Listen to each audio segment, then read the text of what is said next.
nggak kuliah nggak terlalu inilah. Kalau yang masalah sekarang lagi viral banget ya masalah perintis pewaris. Oke. Tanggapan lo gimana tuh? Lo kan perintis lah ya. Gue perintis. Jadi gue benar-benar bikin dari nol dan gue yang biayain kan, keluarga gue yang biayain.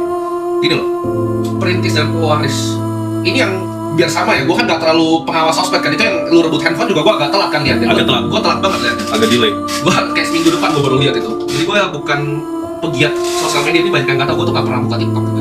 Terus harian lo ngapain? Seharian gue sekarang udah lebih ngaso. Jadi gue misalnya ngeliat ada opportunity apa yang gue bisa lakukan, gue make decision kan kebanyakan. Hidup gue tuh hari-hari cuma bikin keputusan. Perintis atau pewaris dalam konteks apa nih? Dalam konteks yang ya kita ngomongin yang misalnya yang kan sekarang lagi viral banget yang bocah itu kan. Oke, itu gue liat. Iya, yang mereka tuh nggak suka karena lu aja lu nggak bisa bilang diri lu perintis gitu. Dulu seakan-akan dia kan bilang ngerintis itu nggak susah lah atau apa, padahal dia pewaris. Oke. Do you respect more if they're self-made gitu? Kan lu udah ketemu orang-orang yang kaya banget lah. Oke. Do you respect more if people are self-made? Pasti. Kenapa? Karena gue dan mungkin partner gue juga sih bro kakak. Kita berdua tuh kurang suka ibaratnya yang disebut anak orang kaya. Kenapa? Karena anak orang kaya itu biasanya nggak punya drive. Dan drive-nya itu palsu. Drive itu antara cuma mau ngebuktiin ke bapaknya bahwa dia lebih hebat, tapi nggak ada real. Dia nggak pernah ngalamin yang kalau lu ngelakuin sesuatu kayak lu nih. Ketika lu ngelakuin streaming ini, lu tuh bener-bener nggak boleh gagal. Ngerti? Ya, go all in.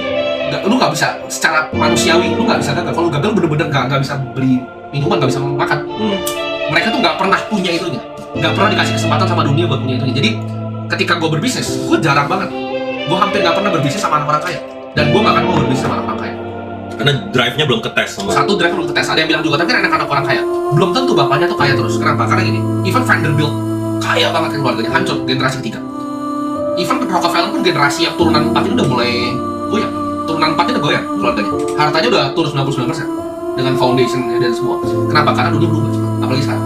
Misalnya bapak lu punya pabrik nih, belum tentu 20 tahun lagi ada pabriknya. Jadi anaknya tuh belum tentu bisa lanjutin bisnis bapaknya. Bisnis itu turnovernya cepat banget, ya kan? Lu lihat banyak banget kawan gue kan bisnis. Banyak. Nah ini menurut gue sulit gitu loh. Kalau misalnya anaknya nggak punya drive-nya sendiri, dia cuma bergantung sama bapaknya, coba ini, coba itu.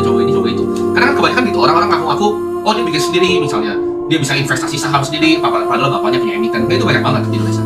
Jadi ya, gue percaya gue tuh cocoknya sama orang yang benar-benar bikin dari nol. Kayak misalnya bro kakak, benar-benar orang dari Blitar, dari Malang, fokus sendiri.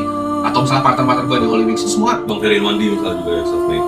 Bang Ferry bikin uangnya sendiri, 2 tahun bikin uangnya dari mana. Partner-partner gue, kayak misalnya Ivan, dia dari Toli-Toli, dia fotoin ke gue rumahnya dulu gitu. Ini sampai sekarang bikin Holy Wings itu something yang gue bisa respect. Tapi kalau lu bilang kayak oke, bokap gue ini punya emiten, gue bilang ya mati aja lah. Drive-nya